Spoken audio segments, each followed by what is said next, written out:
Hi, I'm Dave Randle with the Global Healing Initiative, and I'm pleased to have with me today one of our members, Don Mellman, one of the co-founders of the Tampa Bay Physicians for Social Responsibility. Don just returned from Gaza as part of a team that went in to provide medical services. And Don, why don't you begin by telling us what was the mission and the composition of your group that went to Gaza? Well, I think each of the members had their own agenda, but the group went under the auspices of Physicians for Social Responsibility, State of Washington chapter, and there were 12 of us in all. There was about 5 or 6 physicians. There was myself as a neurosurgeon. There was Bob Haynes and his wife, who was a hospice nurse, and she sort of ran was sort of the leader of the group. There was a psychiatrist, Dave Hall, a very interesting fellow who was the first pacifist I've ever met, true pacifist, starting back in the Vietnam War. And his wife, Anne, who was a Lutheran minister. There was Laura Clark, a urologist, and there was Bob Dienst, a ER physician. So we were the physicians. There were 2 members of the group who were members and officers of Veterans for Peace. And that was, I think, the composition of our group. I think that has it all. So we each had our own, oh no, there was a lawyer, Jack Smith, as well, who came along. My own personal agenda for the trip was my first time to the Middle East, was to try to put faces and geography with a situation that I knew a little about, but not much about. And what was your overall impression of the current situation in Gaza today?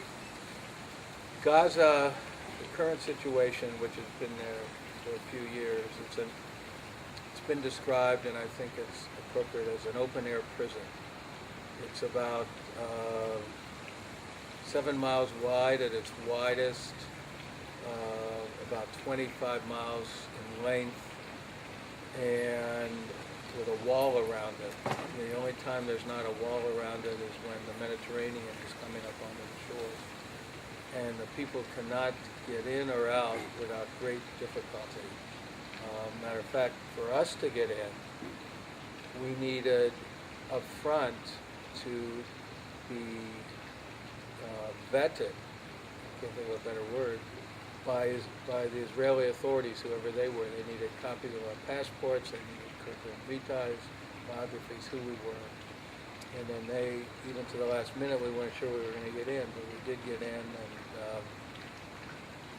so my overall impression is that it's an open-air prison, and with the vital necessities of life, in particular my interest in healthcare, very limited in terms of access. The people there have less access to care than those people in our country with the least access to care, for making myself clear. And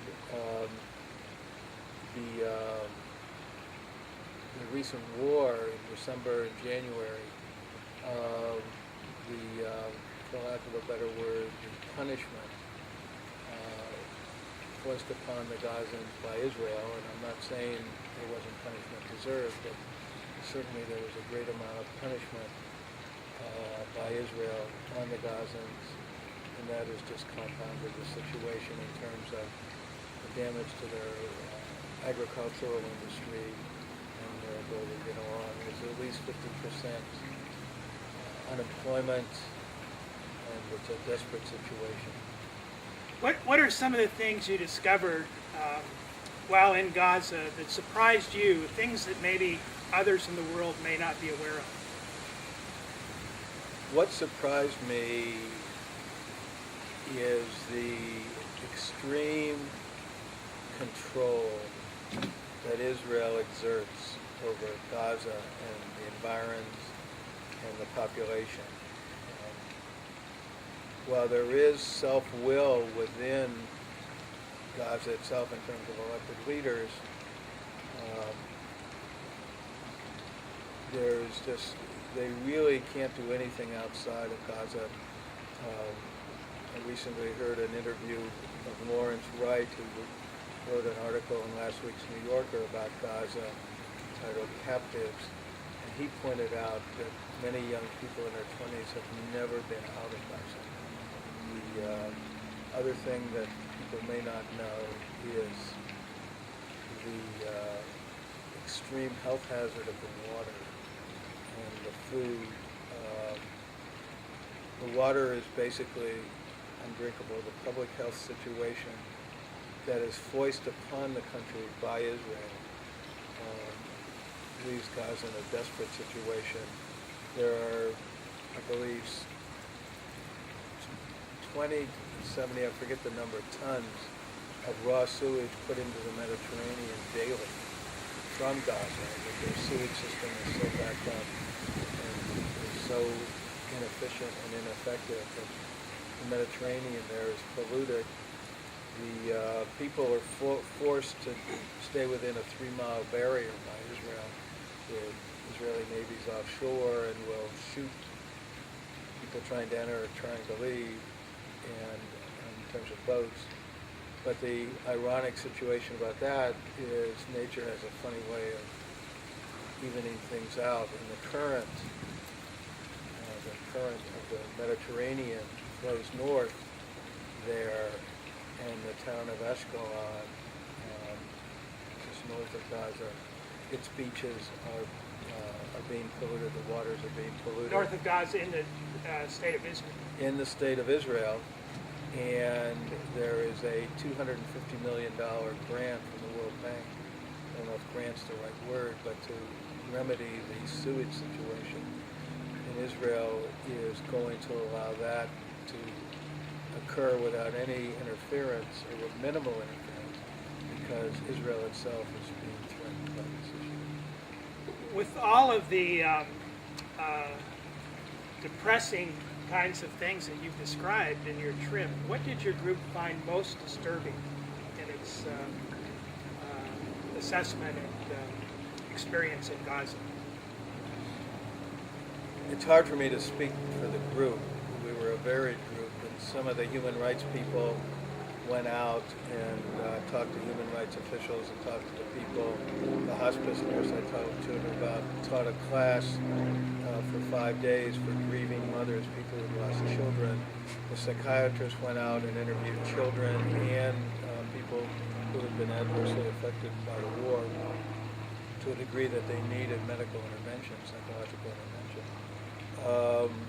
I think the overall tenor of our group was one of the severe limitations, the basic human rights limitations placed on the little person in Gaza. Most people just wonder where their next meal is coming from. They want to raise their children. They want to be relatively healthy and get on with their life and have an education. I think the leaders of Israel, the leaders of Hamas, the leaders of Fatah have a different agenda. Additionally, Hamas has leadership outside of Gaza, actually in Damascus. So Gaza is a victim of external circumstances on many sides. What did you or your group find most hopeful in all the things that you experienced? What was the most hopeful signs that you saw? We were feted by various leaders within the healthcare community and industrial community there, and they had a positive attitude. And the people with, I'll use the word prisoners, within this open-air prison, it was really amazing that they walked around with their head high, and there was a camaraderie and a social structure within Gaza. There's a couple of very